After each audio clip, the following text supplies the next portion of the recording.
Մինչև 2025 թվականի ապրիլի 1-ը իրավունք էր տրված բոլոր այն օտարերկրացիներին, ովքեր ունեին բնակվելու իրավունք եւ կացության կարգավիճակ, այսինքն ՌՎՊ եւ Իդնաժիծեստվա, եւ նաեւ երկքաղաքացի էին հանդիսանում, պարզեցված կարգով փոխեին իրենց ազգային կամ իրենց պետության երկքաղաքացիների դեպքում երկրորդ քաղաքացիության պետության վարորդական իրավունքները Ռուսաստանի Դաշնության վարորդական իրավունքներով առանց քննություն հանձնելու։ Ապրիլի 1-ից այլևս այդ կարգը չի գործելու եւ անկախ նրանից ունեն կացության կարգավիճակ, ունեն բնակության իրավունք, հանդիսանում են երկքաղաքացի, իրենք որպեսզի ձեռք բերեն Ռուսաստանի Դաշնության վարորդական իրավունք, պետք է քննություն հանձնեն։ Եվ այլևս որևէ մեկը առանց բացառության իր կարգավիճակի չի կարող վարորդ աշխատել, չունենալով Ռուսաստանի Դաշնության վարորդական իրավունք։ Դա տուգանքի ենթակա է, դա խախտում է համարվում եւ երկու անգամ եթե անձին ուղղակի ոստիկանները տուգանեն հենց այս խախտման համար, սա հիմք է լինելու, որ մուտքի արգելք կստանա անձը։ Այսինքն նույնիսկ եթե ԵԱՏՄ երկրի վարորդական իրավունքը ժամկետի մեջ է, պահին Ռուսաստանում է արգելված է, հա։ Ընդհանրապես որևէ պետության, ընդհանրապես Ռուսաստանի Դաշնությունում վարորդը մինչև դա թույլատրված էր օրինակ մինչև անցյալ տարի, որ նաև Ղրղստանի վարորդական իրավունքներով կարող, Հայաստանի վաղուց արգելված է,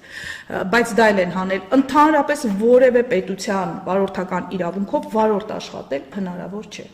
Նույնիսկ եթե դու ունես կացության կարգավիճակ, երկքաղաքացիություն եւ այլն, եւ պարզեցված կարգով էլ չես կարող փոխարինել քո վարորդական իրավունքը, միայն քննությունով։ Սա արդեն ապրիլի 1-ից հաշվի առնելով, որ մեր քաղաքացիներից շատերն են մեկնում Ռուսաստան վարորդ աշխատելու նպատակով, այս դժվարությունն ու բարդությունը ինչ ձևով կազդի միգրացիոն հոսքերի վրա։ Իմիջիայլոց վաղուց մեր վարորդ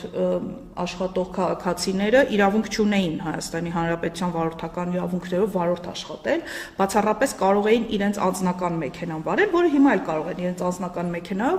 գնալ Ռուսաստանի Դաշնություն, վերադառնալ, եթե մեքենան իրենց անձնական է, իրենց անձնական կարիքների համար է օգտագործում։ Սա վերաբերում է նրանց, ովքեր պետք է աշխատեն վարորդ, ուղևորափոխադրում, բեռնափոխադրում պետք է իրականացնեն։ Այն նրանք Հայաստանի Հանրապետության քաղաքացիները վաղուց այդ իրավունքը չունեն, ճիշտ է իրենք ինչ-ինչ ճանապարհներով դեռևս խուսափում էին ձեռք բերել ռուսական վարորդական իրավունքներ, բայց հաշվի առնելով, որ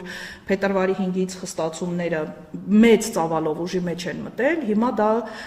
բավականին աննկարագրելի ավելի դժվար է լինելու եւ Ռուսաստանի, որովհետեւ օրենքը շատ հստակ ասում է, եթե անձը չունի Ռուսաստանի Դաշնության կողմից տրամադրված վարորդական իրավունք, նա իրավունք չունի որպես վարորդ աշխատի վերջ։ Այսինքն եթե այսպիսի խախտման համար բռնեն, դա հիմք է արտաքսման, ուղղակի պետք է սրա մասին տեղյակ լինել։